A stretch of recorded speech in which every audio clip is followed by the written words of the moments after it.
So thank you all for being here in this session. My name is Noaman, and I'll be presenting something related to innovation management. But let me ask you a question first. Who are working in the area of innovation, whatever the meaning of this word is? Okay, another question. Who's doing product management, product development or management? Okay, so you're in innovation as well. Who is thinking about building his own business?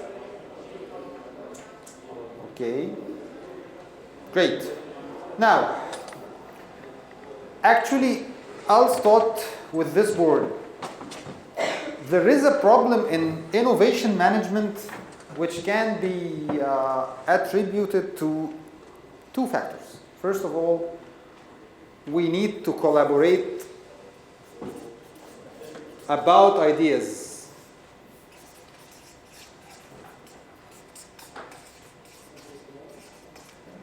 In the startup community, in the movement itself, they talk a lot about new ideas. We want to innovate.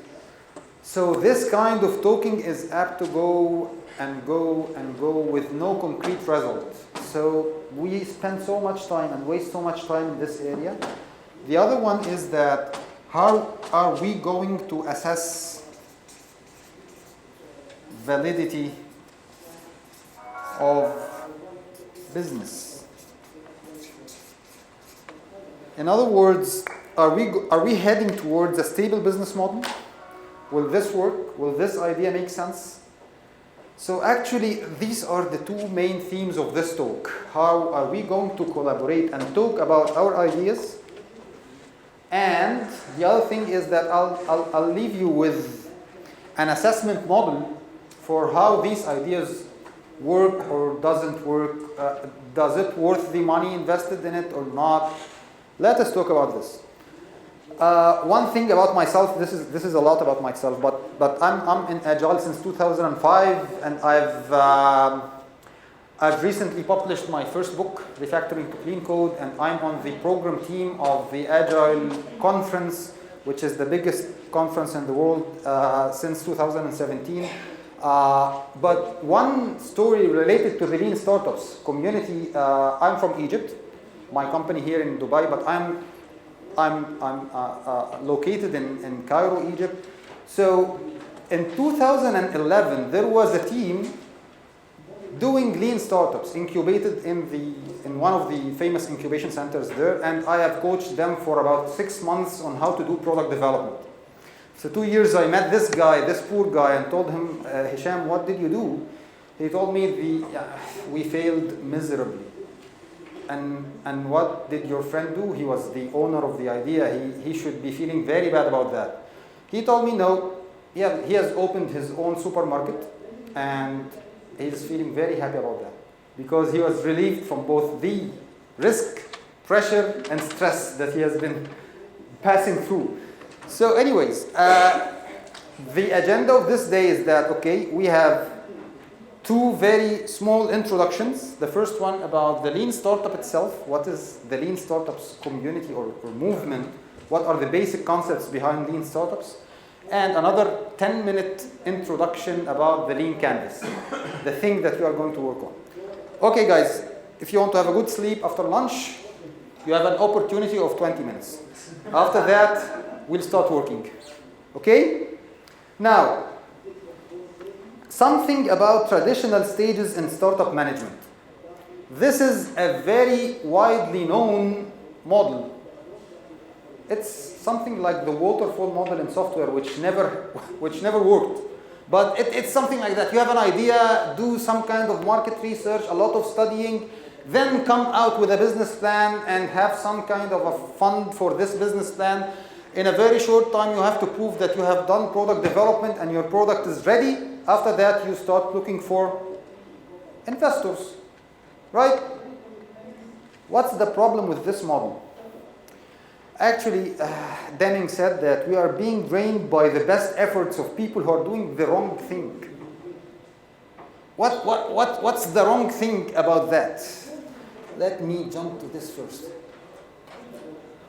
As you can see, it's expensive upfront activities. Having a research, doing a lot of market research and studying upfront is, while you have very limited budget, you are doing a startup idea. You have no idea whether this will work or not. So you are not pooling a lot of money in this.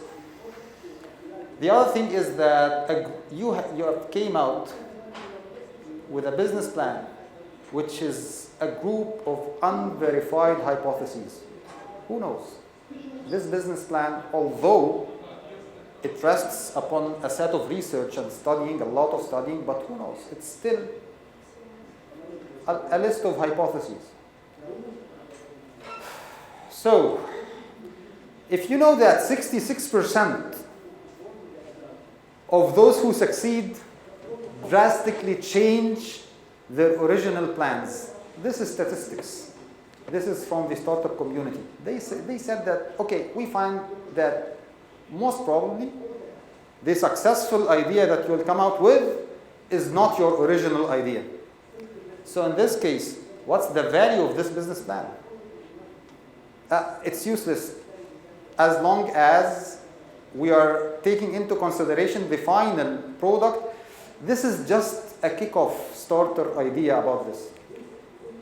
Okay, so let us move forward to another idea. Now, what makes people fail in developing new products?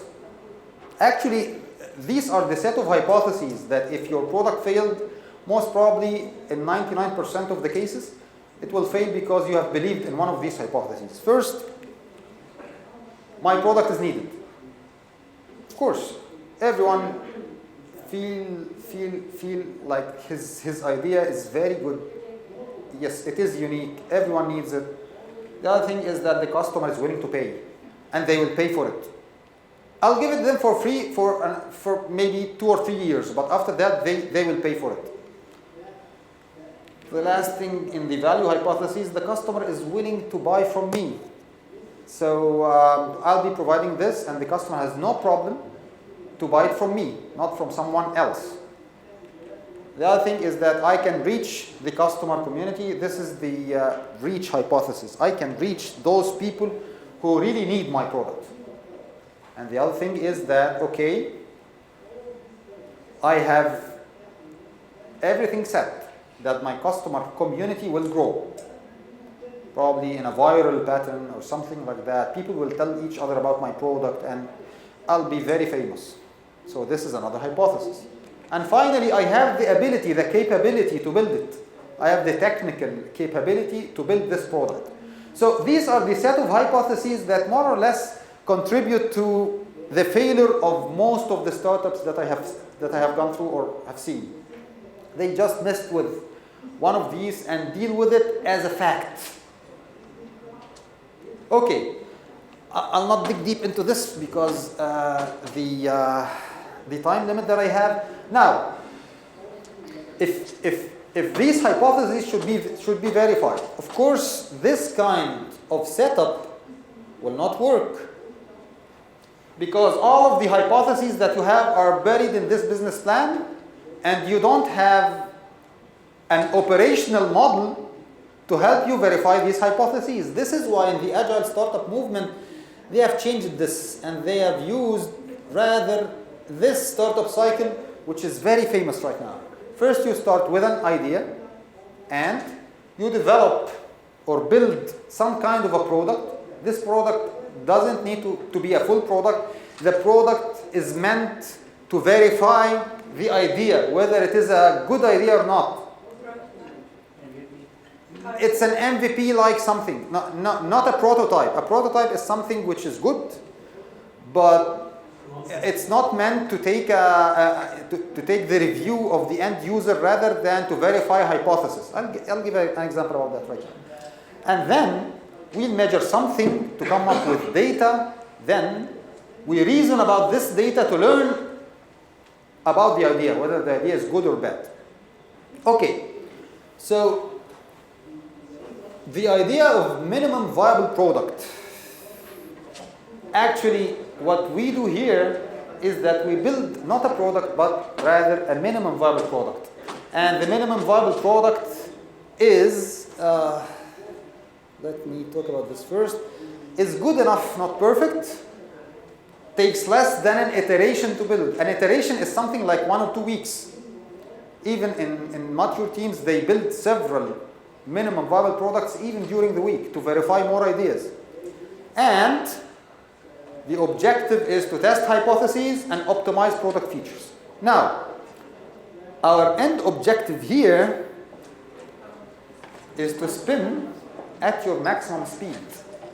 This is what makes things work. This is what makes you, with a very limited budget, what happens?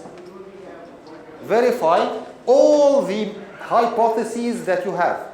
So say we start with a set of 5 or 6 hypotheses and we want to verify them all. What would happen is that, okay guys, we have 3 months. We need to reach a stable business model. What will we do? We try to spin here with ideas, product, and gather data, and verify whether this would result in a stable business model or not. And our focus is to spin enough times to discover and do necessary pivots before the startup funds are depleted. How many startups that you can think of that ran out of funds while they were on the verge of doing something which is extremely helpful and useful because they didn't think this way? They have failed with 1 or 2 hypotheses while the rest are verified and everyone needs it. But probably the way they have marketed their product didn't allow them to reach the target customer community. Or probably they haven't enough funds to grow their customer base and they felt that this is something which doesn't need any kind of investment. So the good strategy in managing startups is to focus on spinning enough times to discover and do necessary pivots before the startup funds are depleted. Now, you got an idea about what a startup is, what's a product development in a startup community looks like. It's something which is completely different than usual product development. And now I'm heading to the first item. How are we going to collaborate about the idea? Now, probably the Lean Canvas helps a lot in this regard. This is developed by Ash Morea. He is one of the great figures in the Lean startup community, and it is a bit a variant from the business model canvas developed by Alexander Osterwalters, I think, something like that, some time ago. And this is very, very useful setup for dealing with the basic hypotheses that we have. Let us dig deep into those, one section at a time, and see. The first thing that you have to start talking about while collaborating about your ideas is who are the customers and what's the problem. So you have to think about this. You have to select a set of people suffering from 1 or 2 problems to make them a product. Because if you are building a product for everyone, you end up building a product for no one. You have to have this kind of focus. I have met so many teams doing things which is for everyone, and they don't have this idea of focus, having focus. We are building this for the community. Whom in the community? Maybe for working mothers, for example. Maybe for professionals in the 30s, for example. Maybe for people who have a lot of children, 3 or 4 children. This would work for them. This kind of focus will help you narrow down the problem and come up with better solutions, as we will see. So, first thing to see is to think about the customer and the problem, then reason about the customer again, and then fine-tune the problem, and then think about the customer with more focus till you just make this right. Yes? Just want to say before, Yeah. we are talking about innovation management and also more specifically about the startups. So is it the same for the innovation in the corporate or large organization versus the startup? Yeah, this is exactly what I'm trying to say. Because every big organization has startup ideas. the way they should manage these startup ideas should not be the way they manage their own business model, because their business is stable. So this approach is universal. Yes, new projects, new ideas, even in the corporates, in the big corporates, are managed this way. So this kind of reasoning gets us to a very clear problem, and as you can, as said by Charles, a problem well stated is half problem solved. Okay, the next thing.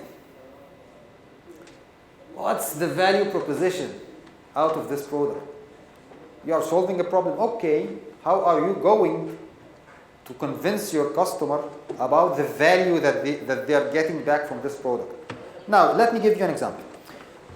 If you see these three brands, there is value proposition attached to every brand of them.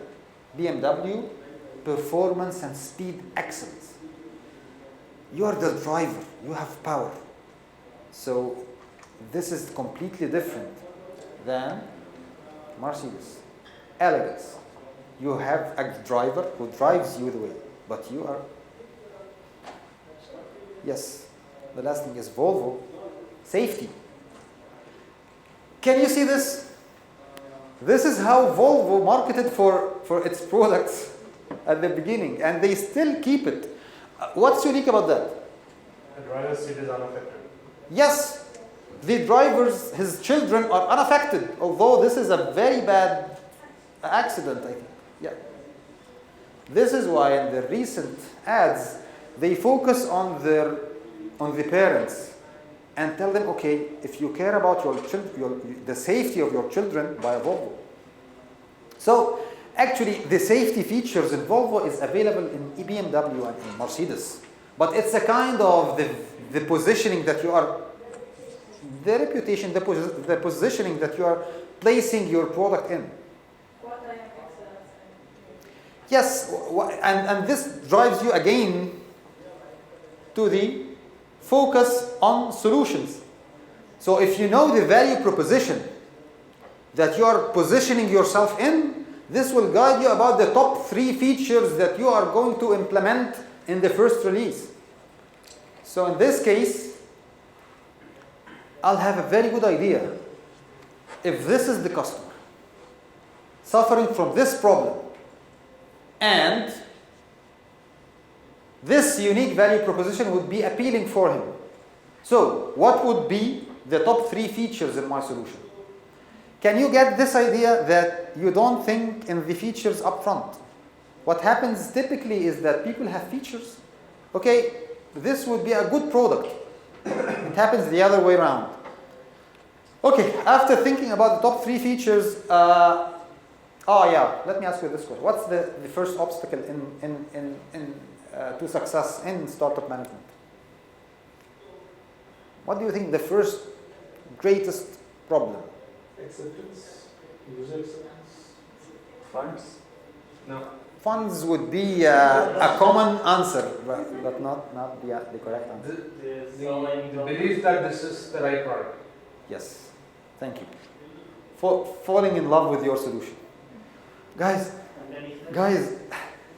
this is beauty.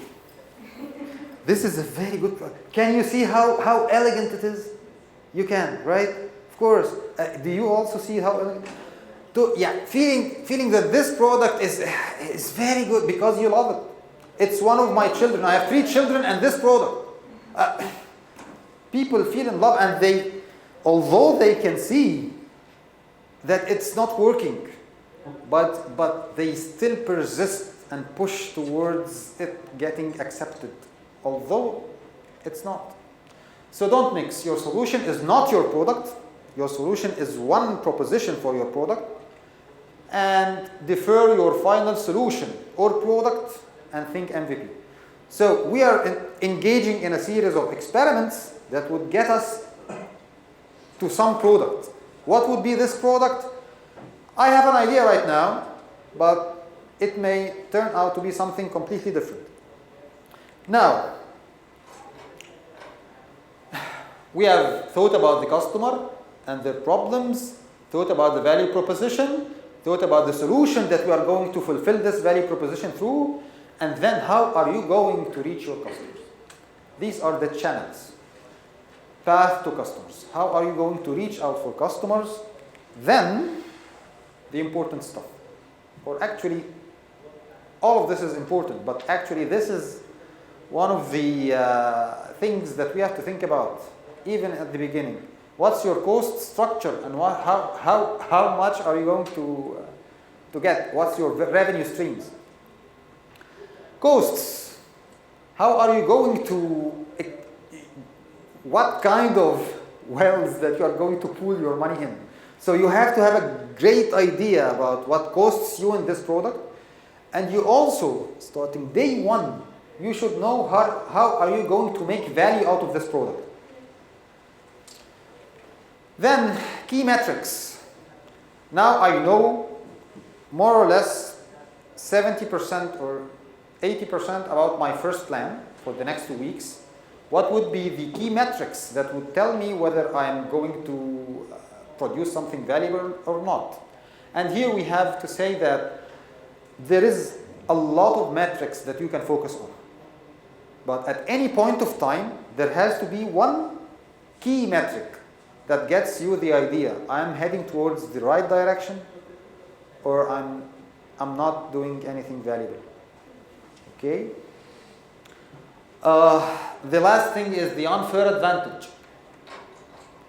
What would protect you from fast followers or copycats? You can sometimes think about it this way.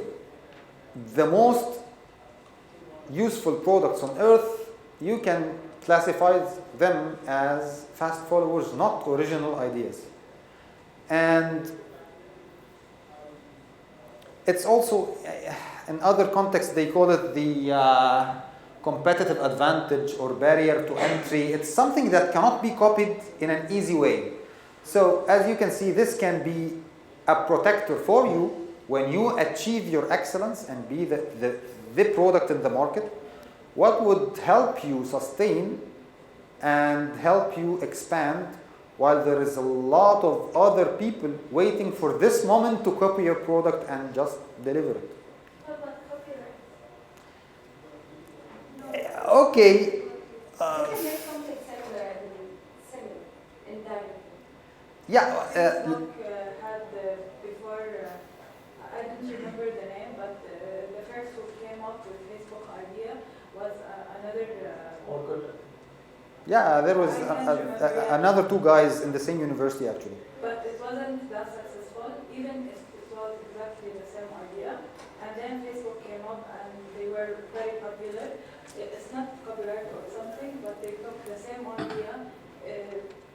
It's very hard to prove that this idea is not mine, is mine actually, and he has copied it for me. It took Facebook several years for someone to prove that Facebook actually copied their idea, and they gave him $50 million about that. But anyways, even if you think about copyrights are for successful ideas and successful products. What about this kind of absolute ambiguity in the startup ideas that you can't even think about the 2-3 features of your first version of the product. So it's more or less, maybe this would be one of your unfair advantage, but maybe not. Now, let us have an example and start the workshop. This is the lean canvas of Uber.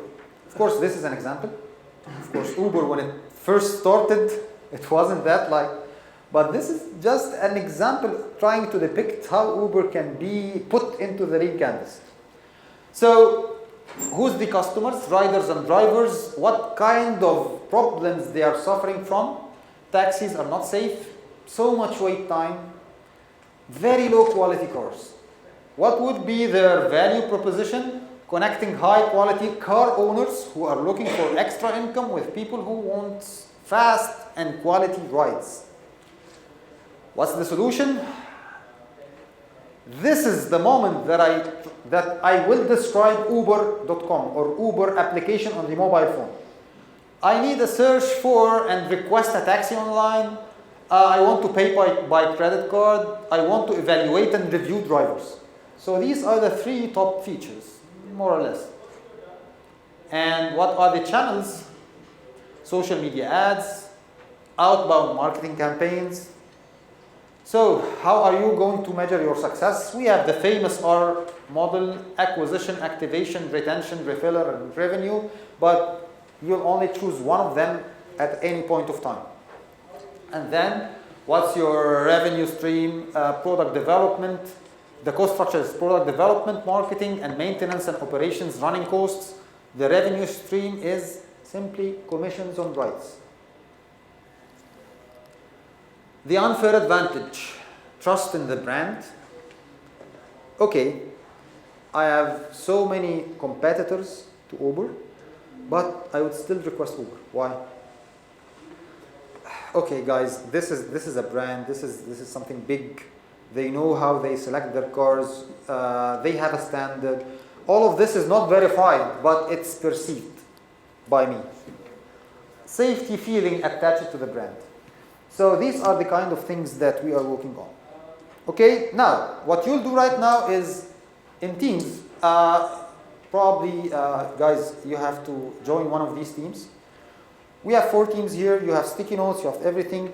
First, in the first 5 minutes, you'll brainstorm an idea. Any idea of a product, and agree on it. Then, you'll start filling the blanks using sticky notes. After that, I'll go through some more slides regarding how am I going to judge these ideas. What kind of things that I will be looking at while evaluating these kinds of ideas. Then we'll hang all the ideas on the wall and we'll judge them collectively. Okay? Don't feel bad about your idea is not selected at the end. It's just an experiment. Okay? So, first of all, I'll put a timer here. 5 minutes selecting an idea. Then 20 minutes developing your idea. First clean canvas.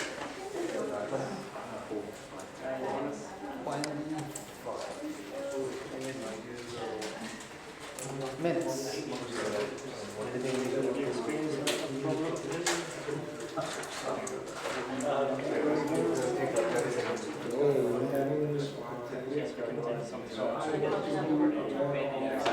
So start with the customer and the problem. What's the problem and who is the customer? Go ahead. It has to be a fresh product or? It has to be anything. Excellent. Now you have customers living, those people living expats in Dubai, for example.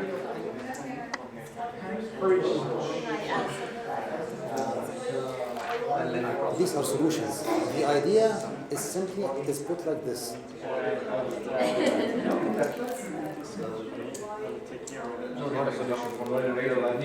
Guys, as you can see, finding the right problem for the right people is not that easy.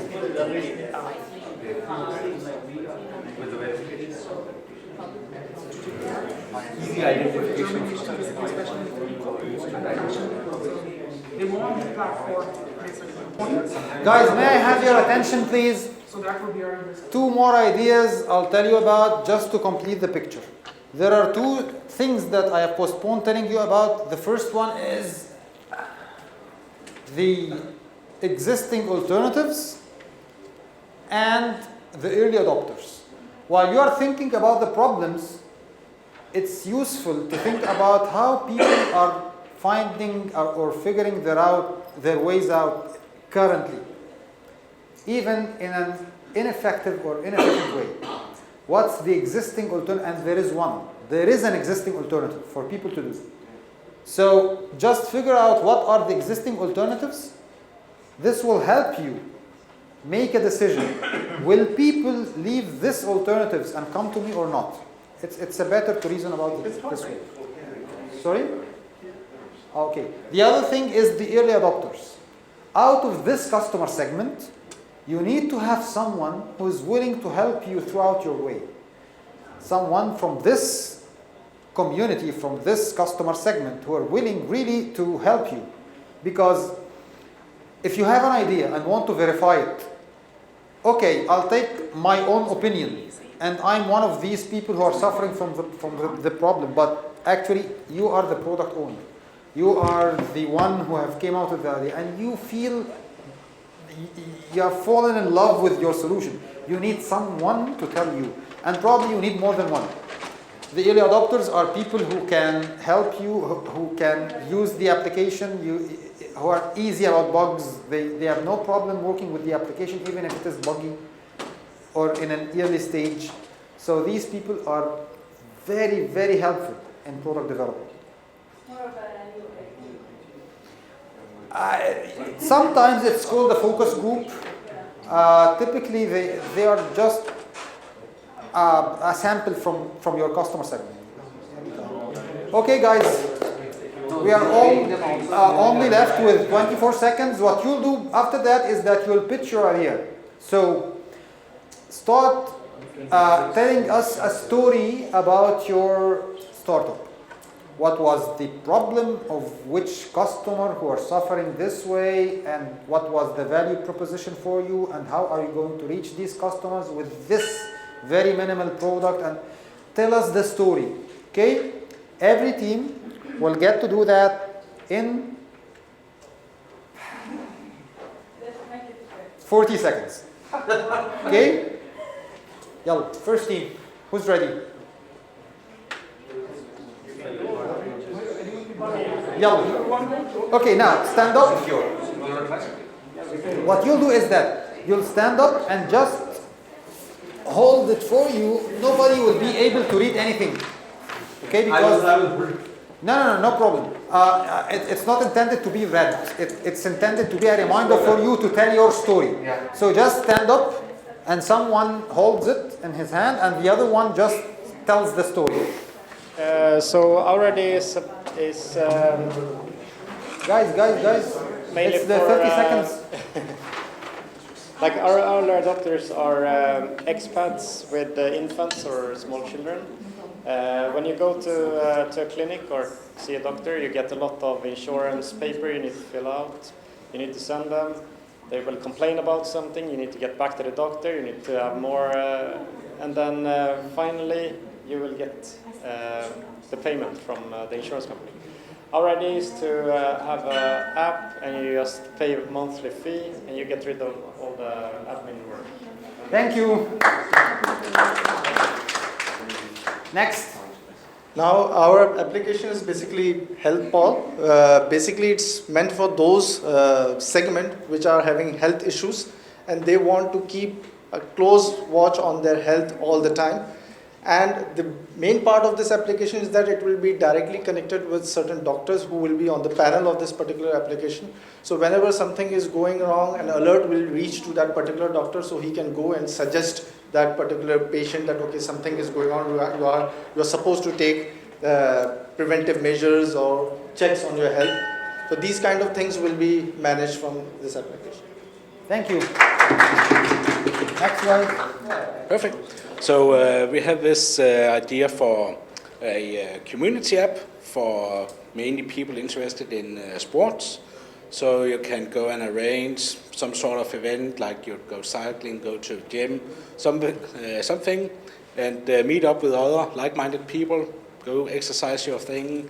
Could be sports, could be anything. Basically, would be an app, basically free, but also subscription-based. With the main features of being able to create events and find events and meet like-minded people for mainly doing sports. Excellent. So you are done. On time. Thank you. Hi. Our idea is a gamified app. The whole idea is about healthy food. We're targeting nurseries and parents to fight the obesity in kids. Our target kids are from 6 to 18, and to educate also the parents for how to cook food and provide healthy food for their kids. Our aim is that a healthy kid is a happy kid, and let's start now and live longer. The whole idea is just educate as they are younger, so they can live the rest of their life healthy. Thank you very much. The way that you have presented your ideas is very minimal, and this is the amount of time that anyone would hear you as someone proposing an idea. He wouldn't give you an ear more than 40 seconds, 40 to 50 seconds. Then, okay, this makes sense. Tell me more about it. If you caught his attention during this 40 seconds, you have a deal. Otherwise, okay, 5 minutes. Yes. Now, the last thing. Now, you have something to start with. Everything is not verified yet, but at least this is a starting point. Now, how would we know whether you are whether or not we are doing well? Okay, let's think about those. The number of delivered features, the story points completed, the team velocity, the cycle time, the throughput. What do you think? For example, I'll get this app with these top 3 features, give them to a development team. The development team spends 3 months developing this application, and I'll track them by the throughput of the team and the delivered features. What do you think? And the cycle, regardless the meaning of this. This is all things which help you determine the number of features delivered. Actually, this is the way Agile teams are tracked. The way people track ordinary applications. But in the startup community, this is not good. There is nothing so useless as doing efficiently what should not be done at all. Guys, did I tell you that these features are just a starting point? Right? Don't get in love or in very intimately related to your product, because this can change. So, tracking something which is known to change is useless. Instead, what we are going to track is the validated learnings. So everything here is just a hypothesis, and we need to validate them, whether they are correct or incorrect. Are we going to reach out for the customers? What did you say about that? Okay, we'll put some ads on Facebook. Will this work? This is just a hypothesis. We need to verify it. Oh, this is an example, and this is the famous OR metrics. No problem with that. Okay, now, what we'll do is that we'll deal with all of these things as hypotheses. In this case, we have a list of hypotheses scattered around this canvas. What we want to do is to loop as fast as possible to get all these hypotheses verified before our funds are depleted. Okay? This is just an example. Say we have 4 ideas, and this is the path for every idea. As you can see, we all started with unverified assumptions. After the first iteration, say 1 or 2 weeks, we got these assumptions verified. This team got the cost structure not verified, meaning that people will not pay them the subscription fees, for example. They are not willing to pay any money for that. Or the amount of money of the subscription is too much for the people to pay. So they have to change it. They did change it and did another round and got this verified, but they had another problem with the unfair advantage. They couldn't find something meaningful to protect them against fast followers and copycats. So they worked on it and they got everything set at the last. These 2 teams suffered a lot. This team couldn't prove that their value proposition would be meaningful for anybody. If you think about it, okay, this is great value, but not for me. This will kill your idea, and it's okay to kill ideas. We didn't put a lot of investment here. So this idea is failing, and this idea also is failing. They couldn't reach their customers. There is no possible way to reach the customer community, and there has a problem with their solution. The solution is not usable in a way. But now we have 2 successful ideas. Which one would you choose? Guys. The one which? This is one thing. The difference between the revenue, and the cost.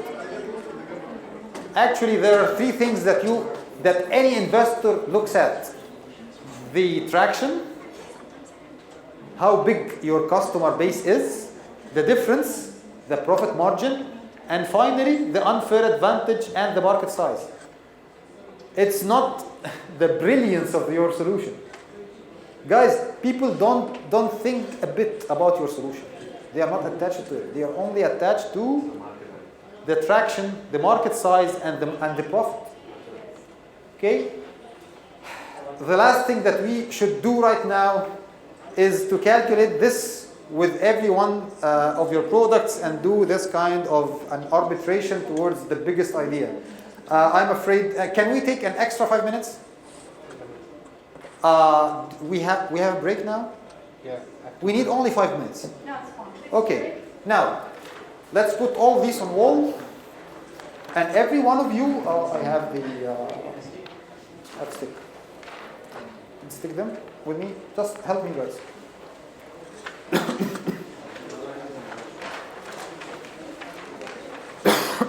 Put them on wall, and every one of you just go and calculate these three things: the market size, the traction, and the margins.